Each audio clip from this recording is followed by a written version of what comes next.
नमस्कार, स्वागत है मेरे सभी दर्शकों का उनके अपने चैनल इटर्नल विजडम में।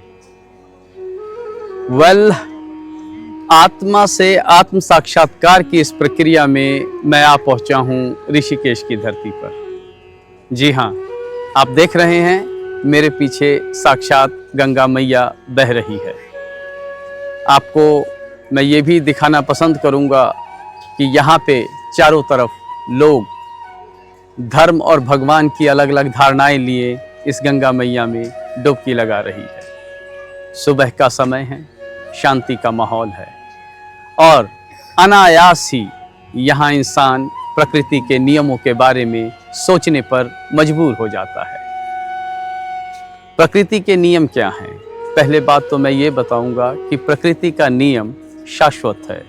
शाश्वत का मतलब इटर्नल है। इटर्नल का मतलब समय के साथ बदलता नहीं है। भूतकाल में भी वही है, वर्तमान काल में भी वही है और भविष्य काल में भी वही रहेगा। इंसान आता है, इंसान चला जाता है। प्रकृति के ऐसे तो कई नियम हैं, शाश्वत नियम, लेकिन इस एपिसोड में मैं बात करूंगा जन्म मृत्यु का शाश्वत नियम। भगवत गीता में भगवान श्री कृष्ण अर्जुन को समझाते हैं कि हे कुंती पुत्र, जिस भी इंसान ने इस धरती पर जन्म लिया है उसकी मृत्यु अटल है। इसीलिए इस धरती को मृत्यु लोक भी कहा गया। और श्लोक के माध्यम से भगवान श्री कृष्ण कहते हैं, देहिनो अस्मिन यथा देहे कुमारम यौवनम जरा तथा देहांतर प्राप्ति धीरस्त्र न मोहायति। देहिनो अस्मिन यथा, इस जीवन काल में भी जैसे हमारा शरीर बाल्यावस्था से युवावस्था, युवावस्था से वृद्धावस्था और उसके बाद मृत्यु के बाद फिर कोई नया शरीर धारण कर लेता है। तो आप इस प्रोसेस को समझिए, ये प्रोसेस यूनिवर्सल था। आप और हम इस प्रोसेस में 40, 50, 60 साल के लिए आए हैं, पर यह प्रोसेस भूतकाल में भी यही था। इंसान जन्म लेता था, बाल्यावस्था, युवावस्था, वृद्धावस्था और फिर मृत्यु। हम बीच में जन्म लिए, हमने बाल्यावस्था, युवावस्था, वृद्धावस्था और मृत्यु। Process is same. हम और आप सिर्फ एक किरदार हैं जो इस प्रोसेस को पूरा करने आए हैं।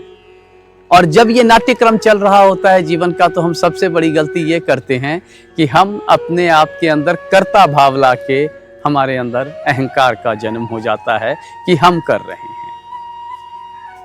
वास्तव में ज्ञान योग में आकर अगर ये सोचें कि क्या वास्तव में ये हम कर रहे हैं या प्रकृति हमसे करा रही है। इस प्रकृति में मौजूद 3 गुणों के अनुसार जिस भी प्रवृत्ति का इंसान होता है, ये प्रकृति उसकी प्रवृत्ति को खींचते हुए उससे वैसा कर्म करा लेती है। तो यकीन जानिए, कर्ता भाव अपने अंदर से हम निकालेंगे, भगवान की भक्ति में लीन हो जाएंगे, ताकि हम और आप सब लोग संपन्न, खुश और मोक्ष धाम में पहुंचने के लिए अपने कर्म को अलाइन कर सकें। इन्हीं शब्दों के साथ आप सबका तहे दिल से धन्यवाद।